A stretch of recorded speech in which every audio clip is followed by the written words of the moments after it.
अस्सलाम वालेकुम नाजरीन, आज की वीडियो आपके लिए ख़ास है क्योंकि आज सबसे पहले आपको खुशखबरी दे रहे हैं हज की डेट बढ़ने की, यानी कि अब हज के लिए आप 7 अगस्त तक फॉर्म अप्लाई कर सकते हैं। इसके साथ साथ दो और अहम जानकारी हैं इस बार हज पर जाने वाले आज़मीन हज के लिए, उसको भी हम आपको बताएंगे और इसके साथ साथ कुछ जानकारी वो भी देंगे जो आपको हज के सफ़र के लिए आपको बहुत सहूलियत दें और आपको सही वक्त पर सही जानकारी मिल सके।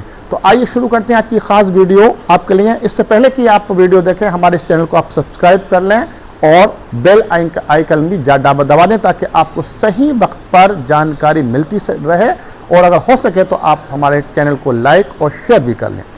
तो देखिए, हज कमेटी ऑफ इंडिया का सर्कुलर नंबर 6 जारी हुआ है और इस बार जितने भी सर्कुलर आ रहे हैं, जितने भी नोटिफिकेशन आ रहे हैं हज कमेटी के तरफ से, बहुत ही जल्दी आ रहे हैं और बहुत ही अच्छे आ रहे हैं, आपके लिए बहुत ख़ास जानकारी लेकर आ रहे हैं।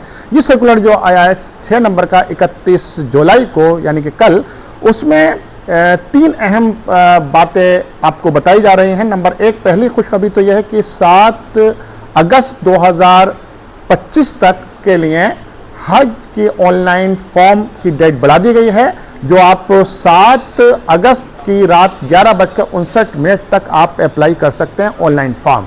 इसके लिए जैसे हमने आपको पहले बताया था कि आपके पास इंटरनेशनल पासपोर्ट होना चाहिए। अगर पासपोर्ट आपका अभी भी नहीं बना है तो अभी भी आप अप्लाई करके तत्काल में पासपोर्ट बनवा सकते हैं।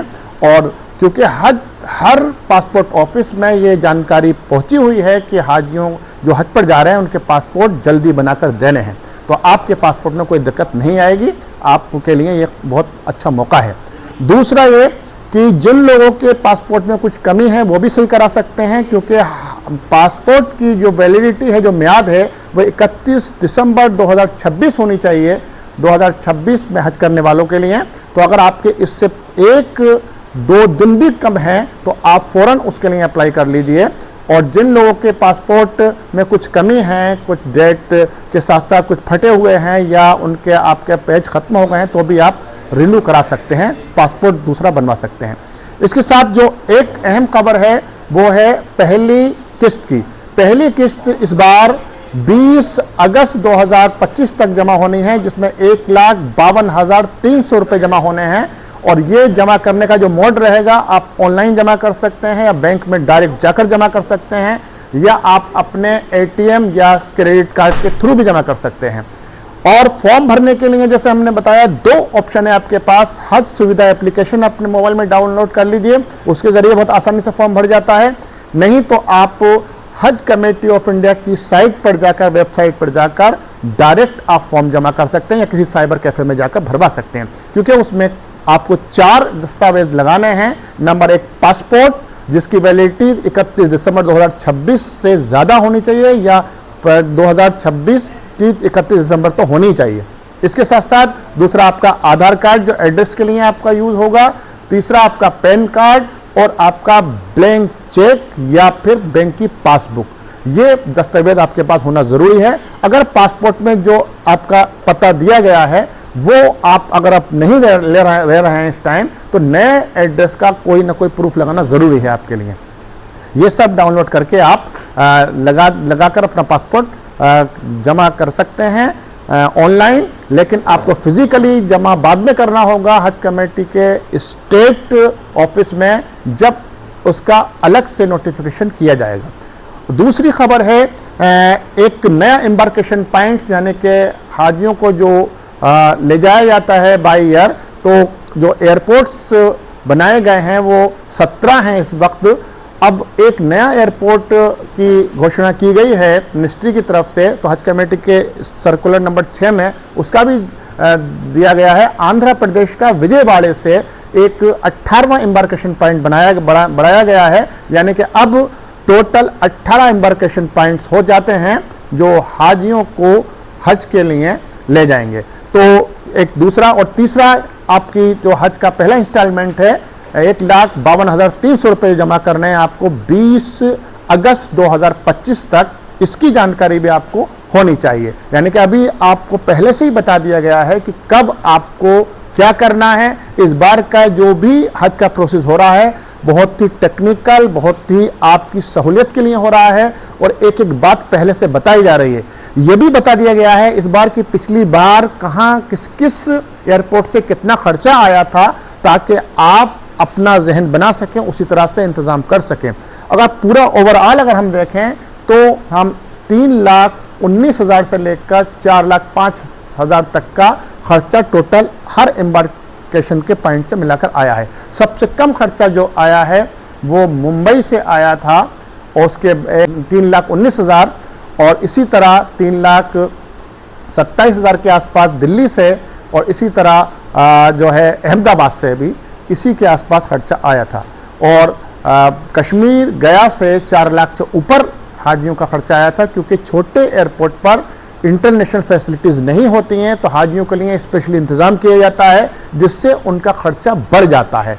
तो ये भी आपको जानकारी होनी चाहिए। जो बड़े इंटरनेशनल एयरपोर्ट हैं वहाँ पर खर्चा कम होने की वजह यही है कि वहाँ से पहले से ही सब इंतज़ामात होते हैं इंटरनेशनल लेवल के, तो वहाँ से हाजियों के लिए कोई स्पेशल इंतज़ामात नहीं करने पड़ते। जो इंतज़ामात करने पड़ते हैं उसका आपसे लिया जाता है किराया। और हज कमेटी ने इस बार किस एम्बार्केशन पॉइंट से कितना टिकट था ये भी बता दिया है। इसी आधार पर आपका खर्चा बनता है। सऊदी अरब में जो खर्चा होता है आपका रहना, रिहाइश, ट्रांसपोर्टेशन और हज के 5 दिनों का खेमे वगैरह का, वो सब उसमें कोई बदलाव बड़ा नहीं होता, इसलिए वहाँ का खर्चा ज़्यादा नहीं बढ़ता। हाँ, इस बार जो हज कमेटी ऑफ इंडिया आपके लिए एक नई फैसिलिटीज़, एक नई सहूलियत लेकर आ रही है आपके खाने की। अजीज़िया में रिहाइश के दौरान खाना आपको प्रोवाइड किया जा सकता है और मदीने में भी। तो उसके लिए आप लोगों से चॉइस मांगी गई है। अगर आप चाहते हैं कि वहाँ पर खाना आपको हज कमेटी की तरफ से ही मिले तो आप उस पर यस कर दीजिए आपने फॉर्म भरते वक्त। और अगर आप चाहते हैं कि शॉर्ट टर्म हज करना है जिसमें सिर्फ 10,000 सीटें हैं, उसमें भी आप यस कर सकते हैं। उसका जो तय किया जाएगा, सबसे 65 साल से ज़्यादा उम्र वालों को सीट दी जाएंगी, उसके बाद जो ज़्यादा बीमार लोग हैं उनको सीट दी जाएंगी, उसके बाद जो बचती हैं 10,000 में से वो बाकी जनरल कैटेगरी को दी जाएंगी। अगर 10,000 से ऊपर फॉर्म पहुँच जाते हैं जिन लोगों ने शॉर्ट टर्म के लिए अप्लाई किया है, तो उनको जनरल कैटेगरी में ट्रांसफ़र कर दिया जाएगा और उनको उसी तरह ही ट्रीट किया जाएगा। तो आपका जो भी आप चाहते हैं अपना हज का खर्चा और आपका हज का तरीक़ा, तो आप फॉर्म भरते वक्त इस बात का ख्याल रखिए। एक और अहम बात, जो आप कुर्बानी करते हैं उसके लिए भी आपको चॉइस दी जाती है, चाहे आप अपनी तरफ से वहाँ इंतज़ाम कर लें या हज कमेटी ऑफ इंडिया जो सऊदी गवर्नमेंट की तरफ से इंतज़ाम करती है अदाही कूपन के थ्रू, उससे भी आप कर सकते हैं। तो उसमें भी आपको यस करना पड़ेगा अगर आप अदाही कूपन लेते हैं। उसका पिछली बार 720 रियाल का खर्चा आया था। उसी तरह से आप उसमें कोई टेंशन नहीं रहता। आपका इंतजाम सऊदी गवर्नमेंट करती है, जानवर अच्छे होते हैं, डॉक्टर्स की निगरानी में और आलिमों की निगरानी में कुर्बानी होती है। आपको फ़ौरन बता दिया जाता है ऑनलाइन बारकोड के थ्रू कि आपकी कुर्बानी हो गई है या नहीं हुई है। तो सब कुछ बड़ा ट्रांसपेरेंट होता है। और वो जो गोश्त होता है कुर्बानी का, जो हज़ारों लाखों जानवर कटते हैं, वो गरीब ममालिक में गरीब लोगों में तकसीम कर दिया जाता है बहुत अच्छी तरह से। तो इसलिए ये तरीक़ा बेहतर रहता है। हम इसलिए ज़्यादातर लोगों को ये सजेस्ट करते हैं कि वो अदाई कूपन लें, ताकि वहाँ जो लोग पैसा लेकर भाग जाते हैं या धोखाधड़ी करते हैं उससे आप बच सकें और आपका सही काम हो सके। इसके बाद जो भी आज़मीन हज का इरादा रखते हैं उनके पास ये हज कमेटी ने बड़ा अच्छा मौका दिया है 7 दिन बढ़ाकर, जबकि 1,20,000 से ऊपर फॉर्म टोटल पहुंच चुके हैं। उसके बावजूद भी आपको मौका दिया है ताकि आप जो लोग की थोड़ी सी कमी रह गई थी, किसी का पासपोर्ट में, किसी का फॉर्म नहीं अपलोड हो पाया, तो वो इसमें अपना काम कर सकते हैं। तो हमारे इसी तरह की वीडियो आपको मिलती रहेंगी। हमारी कोशिश रहती है कि आपको सही जानकारी सही वक्त पर दें। अगर कोई हमारी आप चाहते हैं किसी तरह का कोई भी आप में बदलाव या कोई नया तरीके का कोई हम और जानकारी दें, तो आप कमेंट्स में पूछ सकते हैं हमसे। अब तक जो हमारे पास कमेंट्स आ रहे हैं वो ज़्यादातर लोग पूछ रहे हैं कि अभी उनके पास कवर नंबर नहीं पहुंचा है। तो कवर नंबर फॉर्म भरने के कुछ दिन बाद, जब आपका वेरीफाई पासपोर्ट हो जाता है, फॉर्म हो जाता है, उसके बाद पहुंचता है, तो उसमें 8 से 10 दिन भी लग सकते हैं, 3-4 दिन भी लग सकते हैं और 15 दिन भी लग सकते हैं। तो उससे आपको परेशान होने की कोई ज़रूरत नहीं है।